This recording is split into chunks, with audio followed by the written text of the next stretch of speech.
শাইতানির বিসমিল্লাহির রহমানির রহিম। সৎ কাজের আদেশ প্রসঙ্গে খারাপ কাজ হতে দেখলে প্রতিবাদ করতে হয়। হাদিস 4788।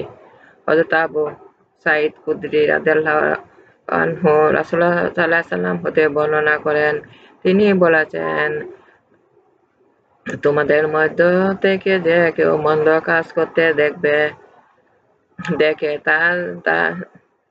দেখে যেন তাকে অবশ্যই নিজের হাতে পরিবর্তন করে দেয়, আর যদি এ ক্ষমতা না থাকে তখন নিজের মুখ দ্বারা, আর যদি এ ক্ষমতা না থাকে তবে নিজের অন্তর তাকে খারাপ জানবে। এটাই হলো ইমানের দুর্বলতার স্তর। মুসলিম। আল্লাহ নির্ধারিত বিধান লঙ্ঘনকারী উজ্জ্বল দৃষ্টান্ত। হাদিস 4789।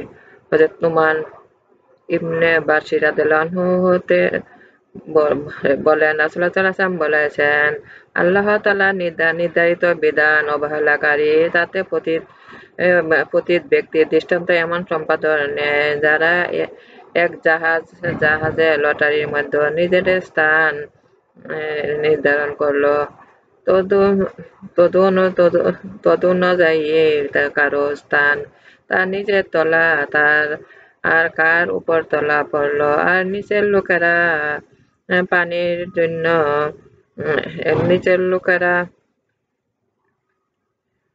পানির জন্য উপর লোকের কাছে আগমন করল, তাদের অসুবিধা ঘটে। তাই নিচের এক ব্যক্তি একখানা খুঁটা নিল এবং তা জাহাজের তলা ছিদ্র করতে লাগলো। এমন সময় উপরের লোক এসে তাকে প্রশ্ন করল, তোমার কি হয়েছে? সে বলে, আমার দারুণ তোমরা কষ্ট পাচ্ছ, অথচ আমিও পানির একান্ত প্রয়োজন, তাই জাহাজে ছিদ্র করে সাগর হতে পানি লওয়ার ইচ্ছা করছি। এ অবস্থা যদি তারা ওই ব্যক্তি বস্তুতে ধরে ফেলে তবে তাকে রক্ষা করবে এবং নিজেও রক্ষা পাবে। আর যদি তাকে তার কাজে ছেড়ে দেয় তবে তাকে ধ্বংস করবে এবং নিজে ধ্বংস হবে। বুখারী ও মুসলিম।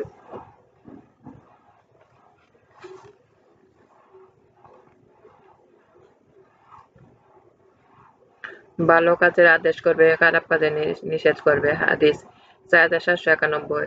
হযরত হুযায়ফা রাদিয়াল্লাহু আনহু বলেন, রাসূলুল্লাহ সাল্লাল্লাহু আলাইহি ওয়াসাল্লাম বলেছেন, সেই সত্তার কসম যার হাতে আমার প্রাণ, তোমরা অবশ্যই ভালো কাজের আদেশ দেবে, খারাপ কাজের নিষেধ করবে।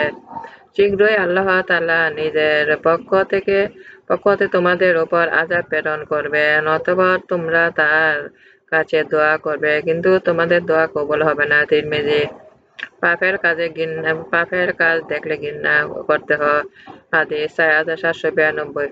হযরত উরওয়া ইবনে উমাইয়া রাদিয়াল্লাহু আনহু হতে বর্ণিত, রাসূলুল্লাহ সাল্লাল্লাহু আলাইহি ওয়াসাল্লাম বলেছেন, জমিনের বুকে যখন কোনো পাপের কাজ সংঘটিত হয় তখন উপস্থিত থেকে যে তাকে ঘৃণা করে সে ওই ব্যক্তি নেয় যে সেখানে উপস্থিত ছিল না।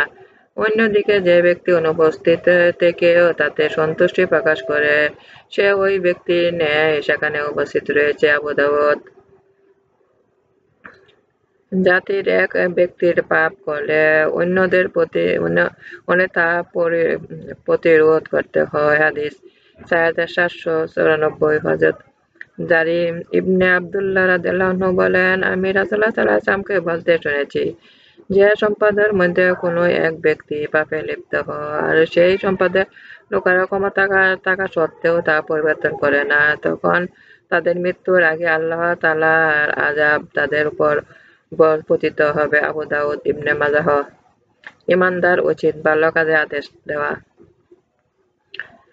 হযরত আবু সালামা রাদিয়াল্লাহু আনহু হতে বর্ণিত, তিনি বলেন, আল্লাহ তাআলার কালাম, নিজেকে রক্ষা করাই তোমাদের কর্তব্য। যে ব্যক্তি গুমরাহ হয়েছে সে তোমাদের ক্ষতি করতে পারবে না। যখন তোমরা হেদায়েতের উপর অবিচল থাকো সম্পর্কে বলেন, শুনে না, আল্লাহর কসম। এই আয়াত সম্পর্কে আমি রাসূলুল্লাহ সাল্লাল্লাহু আলাইহি ওয়াসাল্লামকে যে জিজ্ঞাসা করেছি, জবাব তিনি বলেছেন, বরং তোমরা ভালো কাজে আদেশ দাও, মন্দ কাজ থেকে বাধা প্রদান করো। অবশেষে যখন তোমরা দেখবে কৃপণতা অনুসরণ করা হয়, প্রবৃত্তির পূজা করা হয়, ইহকালে প্রাধান্য দেয় এবং প্রত্যেক জ্ঞানী ব্যক্তি নিজ জ্ঞানের অহমিকা মত্ত হয়, এবং তুমি এমন অবস্থা দেখবে যাতে জড়িয়ে পড়া ছাড়া তোমাদের কোনো উপায় থাকবে না। তখন তুমি নিজেকে রক্ষা করে চলো আর সাধারণ মানুষদেরকে তাদের উপর ছেড়ে দাও। আর এর জন্য তোমাদের পরবর্তী ধৈর্যের যুগ। সুতরাং যে ধৈর্য ধারণ করবে সে যেন জ্বলন্ত কয়লার মুঠোর মধ্যে রাখলো। এ অবস্থা যে ব্যক্তি দিনের কাজে দৃঢ় থাকবে তার মতো 50 জন আমলকারী প্রতিদান সে পাবে। বর্ণনাকারী জিজ্ঞেস করলেন, হে রাসূলুল্লাহ, 50 জন কি তাদের মধ্য থেকে? তিনি বললেন, না, বরং তোমার মধ্য থেকে 50 জনের সমপরিমাণ প্রতিদান পাবে। তিরমিজি ও মাজাহ।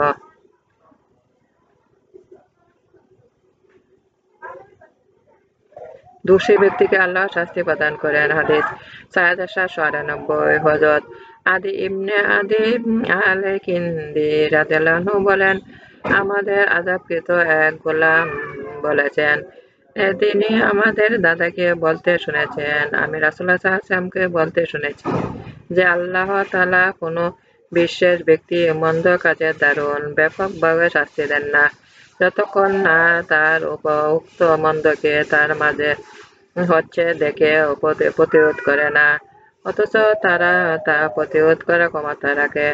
যখন তারা নীরবতা অবলম্বন করে তখন আল্লাহ তাআলা বিশেষ দোষী ও সাধারণ লোককে শাস্তি প্রদান করেন। সূরা আন-নাহ।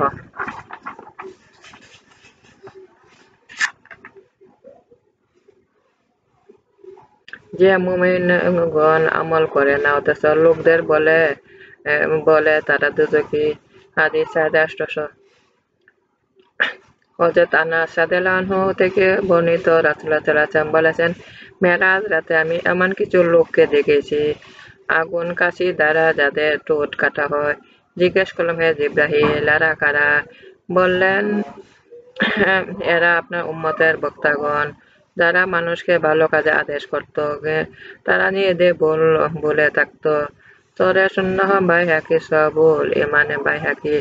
অপর এক বর্ণনা আছে, তিনি বলেছেন, এরা আপনার উম্মতের ওই সকল খতীব বা বক্তাগণ যারা এমন কথা বলতো যা নিজে পালন করত না, আর তারা আল্লাহর কালাম পাঠ করত কিন্তু সে মতো আমল করত না।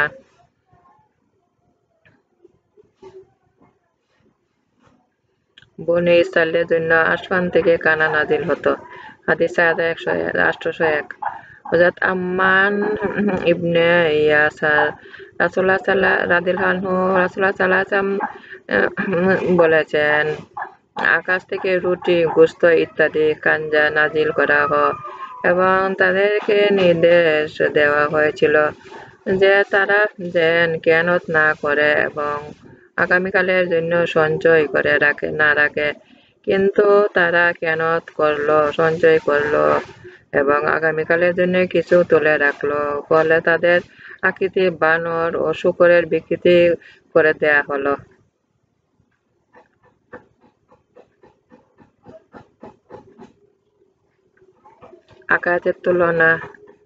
আকাতে কোনো তুলনা করা যায় না। হাদিস 4807।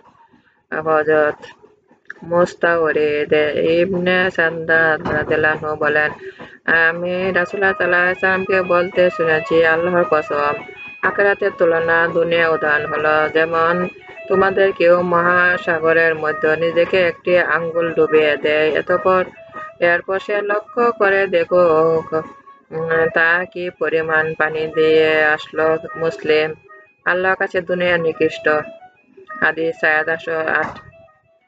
হযরত জাবের রাদিয়াল্লাহু আনহু থেকে বর্ণিত, একদিন রাসূলুল্লাহ সাল্লাল্লাহু আলাইহি ওয়াসাল্লাম একটি কান্না কাটা বকরীর বাচ্চার কাছে নিয়ে যাওয়ার বলেন, তোমাদের মধ্যে এমন কে আছে যে একে 1 দিরহামের বিনিময়ে নিতে পছন্দ করবে?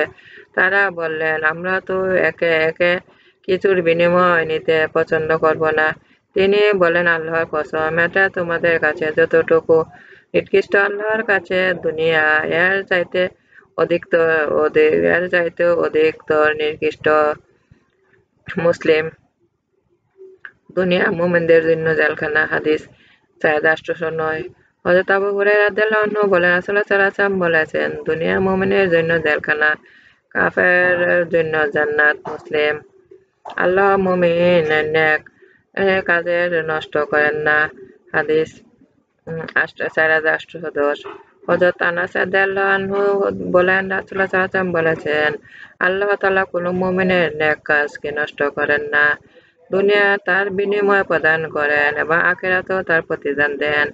আর কাফের আল্লাহর জন্য যেসব ভালো কাজ করে দুনিয়া সে তার বিনিময় ভোগ করে, অবশেষে যখন সে আখিরাতে পৌঁছাবে তখন তার কোনো ভালো কাজ থাকবে না যার প্রতিদান সে পাইতে পারে। মুসলিম। বিপদ মুসিবত দিয়ে বেঁচে ঢেকে রাখা হয়েছে। হাদিস 4811। হযরত আবু হুরায়রা রাদিয়াল্লাহু আনহু বলেন, রাসূলুল্লাহ সাল্লাল্লাহু আলাইহি ওয়াসাল্লাম বলেছেন, দুজককে কামনা বাসনা দ্বারা ঢেকে রাখা হয়েছে আর জান্নাতকে ঢেকে রাখা হয়েছে বিপদ ও মুসিবত দ্বারা। বুখারী ও মুসলিম। আল্লাহর ইবাদত না করলে অভাব কাটবে না। হাদিস 4823।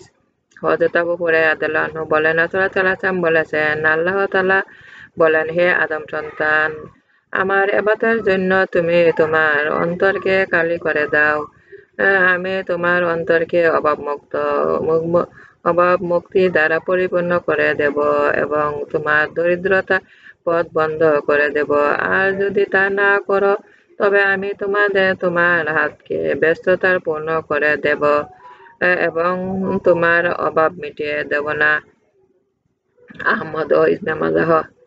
পরহেজগারী সবচেয়ে ভালো পন্থা। হাদিস 4824। হযরত জাবের রাদিয়াল্লাহু আনহু বলেন, রাসূলুল্লাহ সাল্লাল্লাহু আলাইহি ওয়াসাল্লামের কাছে এক ব্যক্তি আলোচনা করা হলো যে আল্লাহ ইবাদত বন্দেগীতে খুব চেষ্টা করে এবং এমন আরেক ব্যক্তি সম্পর্কে আলোচনা করা হলো কিন্তু সে পরহেজগার অবলম্বন করে। তখন রাসূলুল্লাহ সাল্লাল্লাহু আলাইহি ওয়াসাল্লাম বললেন, তা পরহেজগারী সমতুল্য হতে পারবে না। তিরমিজি। 5টি কাজ সঠিক সময়ে করতে হয়। হাদিস 4825। হযরত আমর ইবনে মাইমুন আউদি রাদিয়াল্লাহু আনহু বলেন, রাসূলুল্লাহ সাল্লাল্লাহু আলাইহি ওয়াসাল্লাম জনক ব্যক্তিকে নসিহত স্বরূপ বললেন, 5টি জিনিস আসবার আগে 5টি কাজ করাকে বিরাট সম্পদ মনে করে।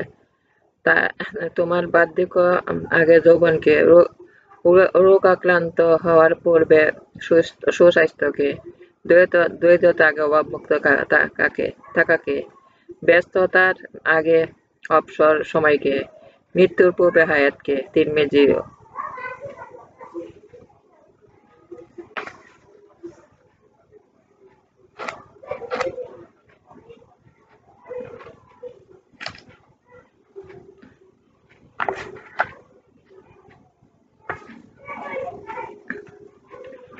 চরিত্রবান ব্যক্তি পরিপূর্ণ ঈমানদার। হাদিস 4752। হযরত আবু হুরায়রা রাদিয়াল্লাহু আনহু বলেন, রাসূলুল্লাহ সাল্লাল্লাহু আলাইহি ওয়াসাল্লাম বলেছেন, যার চরিত্র উত্তম সে পরিপূর্ণ ঈমানদার। আবু দাউদ ও দামেরি।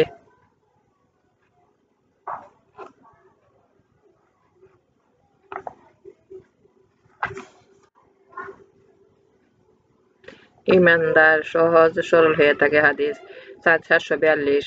হযরত মাখবুম রাদিয়াল্লাহু আনহু বলেন, রাসূলুল্লাহ সাল্লাল্লাহু আলাইহি ওয়াসাল্লাম বলেছেন, ঈমানদারগণ নাকে রশি লাগানো উটের মতো সহজ সরল কোমল স্বভাবের হয়। যখন তাকে টানা হয় তখন সে চলে যায়, আর যদি তাকে পাথরের উপর বসাতে চাওয়া হয় তাহলে সে তার উপরে বসে পড়ে। তিরমিজি। যে ব্যক্তি মুসলমানের জ্বালা যন্ত্রণা সহ করে সে উত্তম। হাদিস 4743। হযরত ওমর রাদিয়াল্লাহু আনহু থেকে বর্ণিত, রাসূলুল্লাহ সাল্লাল্লাহু আলাইহি ওয়াসাল্লাম বলেছেন, যে মুসলমান মানুষের সাথে মেলামেশা করে এবং তাদের জ্বালা যন্ত্রণা ধৈর্য ধারণ করে সে ওই ব্যক্তি অপেক্ষা উত্তম, অনেক উত্তম, যে তাদের সাথে মেলামেশা করে না এবং তার যন্ত্রণা সহ করে না। তিরমিজি ও মাজাহ। তিরমিজি ইবনে মাজাহ।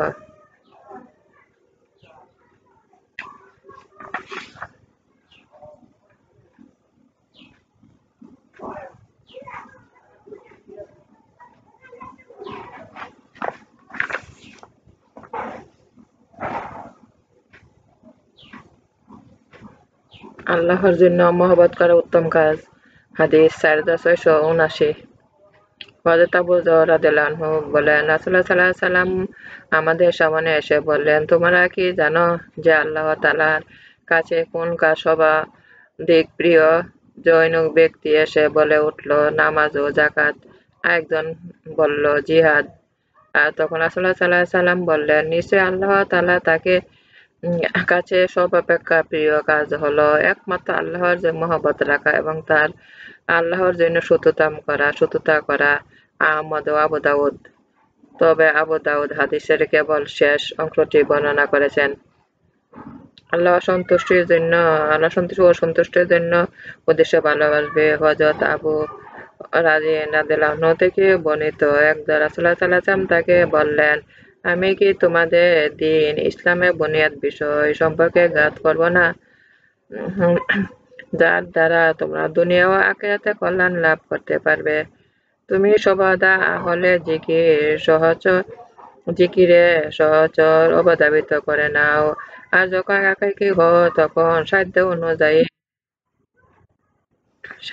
অনুযায়ী আল্লাহ তাআলার জিকির সহচর্য সহচর্মচর্য রচনাকে রত থাকো।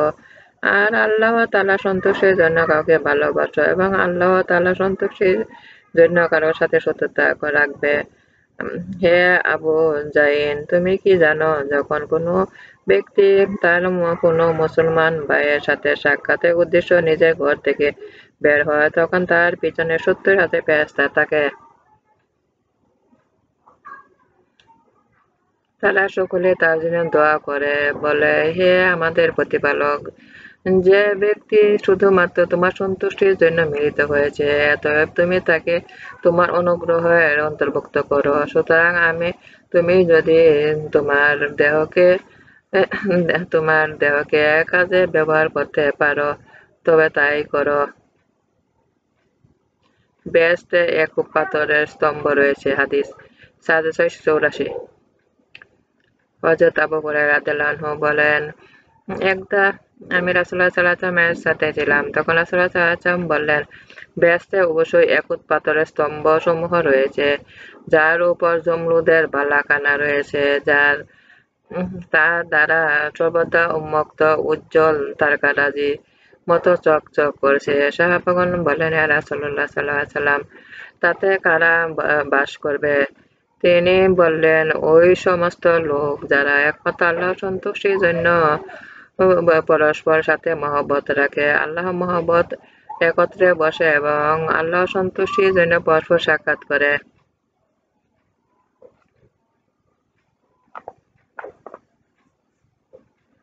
যে মানুষকে দয়া করে না, আল্লাহ তাকে দয়া করে না। হাদিস 4608। হযরত জারির ইবনে আব্দুল্লাহ রাদিয়াল্লাহু আনহু বলেন, রাসূলুল্লাহ সাল্লাল্লাহু আলাইহি ওয়াসাল্লাম বলেছেন, আল্লাহ তাআলা সেই ব্যক্তির উপর অনুগ্রহ করেন না যে ব্যক্তি মানুষের প্রতি দয়া করে না। বুখারী ও মুসলিম।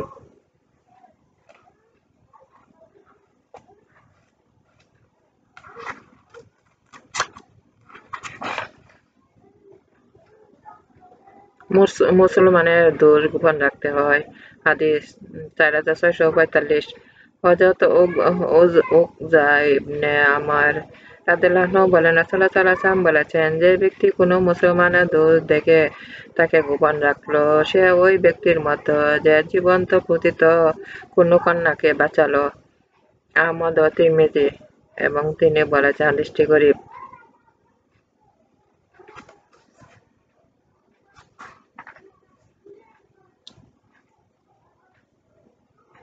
আল্লাহর খুশির জন্য তাকে ঘৃণা করা ঈমানের একটি শাখা। হাদিস 4672। হযরত ইবনে আব্বাস রাদিয়াল্লাহু আনহু বলেন, একদা রাসূলুল্লাহ সাল্লাল্লাহু আলাইহি সাল্লাম আবু যরকে বলেন, হে আবু যর, ঈমানের কোন শাখাটি অধিকতর মজবুত? তিনি বললেন, আল্লাহ তার রাসূলের অধিকতর জ্ঞাত। তখন রাসূলুল্লাহ সাল্লাল্লাহু আলাইহি ওয়াসাল্লাম বললেন, একমাত্র আল্লাহ সন্তুষ্টির উদ্দেশ্য পরস্পর বন্ধুত্ব করা, আল্লাহ খুশির জন্য কাউকে মহব্বত করা এবং তার খুশির জন্য কাউকে ঘৃণা করা। বাইহাকী। যার সাথে মহব্বত থাকবে কিয়ামতের দিন তার সাথে সাক্ষাৎ তার সাথেই থাকবে। হাদিস 4675। হযরত আনাস রাদিয়াল্লাহু আনহু বলেন, এক ব্যক্তি রাসূলুল্লাহ সাল্লাল্লাহু আলাইহি ওয়াসাল্লামের কাছ দিয়ে গমন করলেন। এ সময় তার কাছে কতিপয় লোক উপস্থিত লোক এক ব্যক্তি বলে উঠল, আমি কি আল্লাহর সন্তুষ্টির জন্য মহব্বত করি? তখন রাসূলুল্লাহ সাল্লাল্লাহু আলাইহি ওয়াসাল্লাম জিজ্ঞেস করলেন, কথা তুমি তাকে জানিয়েছ? সে বলল, না। রাসূলুল্লাহ সাল্লাল্লাহু আলাইহি ওয়াসাল্লাম বলে উঠলেন, উঠো, তার কাছে গিয়ে তাকে জানিয়ে দাও। তখন সে তার কাছে গেল এবং তাকে জানিয়ে দিল। উত্তর লোকটি বলল, ওই সত্তার ভালোবাসা তুমি ভালো করো যার জন্য তুমি আমাকে ভালোবাসো। বর্ণনাকারী বলেন, অতঃপর পুনরায় ফিরে এলে রাসূলুল্লাহ সাল্লাল্লাহু আলাইহি ওয়াসাল্লাম তাকে জিজ্ঞেস করলেন। তখন ওই ব্যক্তি বলেছেন যে সে তার রাসূলুল্লাহ সাল্লাল্লাহু আলাইহি ওয়াসাল্লামকে জানাইলেন। তখন রাসূলুল্লাহ সাল্লাল্লাহু আলাইহি ওয়াসাল্লাম বললেন, তুমি তার সাথে হবে যাকে তুমি মহব্বত করো, আর তুমি তোমার নিয়তের প্রতিদান পাবে। বাইহাকী। সওয়াবুল তিরমিজি।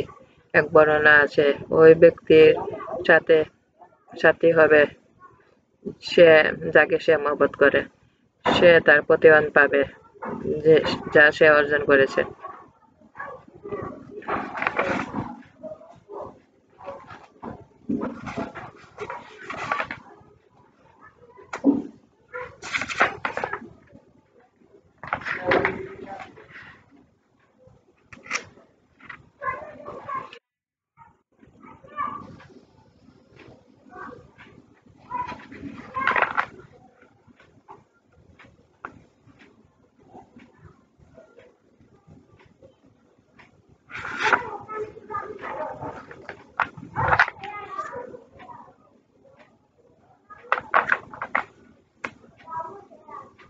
প্রতিটি কাজের সাথে শয়তান উপস্থিত হয়।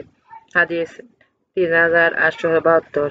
হযরত জাবির রাদিয়াল্লাহু আনহু কর্তৃক বর্ণিত, তিনি বলেন, আমি রাসূলুল্লাহ সাল্লাল্লাহু আলাইহি ওয়াসাল্লামকে বলতে শুনেছি, তিনি বলেছেন, তোমাদের কারো প্রতিটি কাজের সময় শয়তান তার পাশে উপস্থিত হয়, এমনকি তার খাওয়ার সময় তার কাছে উপস্থিত হয়। সুতরাং যদি তোমাদের কারো লোকমা পড়ে যায়, সে যেন তা তুলে ময়লা পরিষ্কার করে সেটা খেয়ে নেয় এবং শয়তানের জন্য সেটা ছেড়ে না দেয়, আর খাওয়ার শেষে যেন আঙ্গুল চেটে নেয়, কেননা সে জানে না যে তার খাদ্যর কোনো অংশ বরকত আছে। মুসলিম।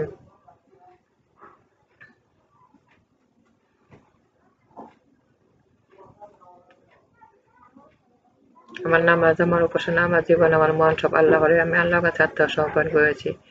হে আমার রব, আমাকে আল্লাহর আনুগত্য বানান, রাসূলের আনুগত্য বানান, আল্লাহর উপদেশ পালন করতে শক্তি দান করুন, দুনিয়া আখিরাতে কল্যাণ দান করুন, দোজখের অগ্নি হতে আমাকে রক্ষা করুন। আমিন। আমার প্রিয় নবী হযরত মুহাম্মদ সাল্লাল্লাহু আলাইহি ওয়াসাল্লামের রাসূল, আমার জীবনের গুনাহ ক্ষমা করুন। আমার ভিডিওগুলো আপনারা বেশি করে একটু শেয়ার করুন, বেশি করে সাবস্ক্রাইব করুন। বিসমিল্লাহির রহমানির রহিম।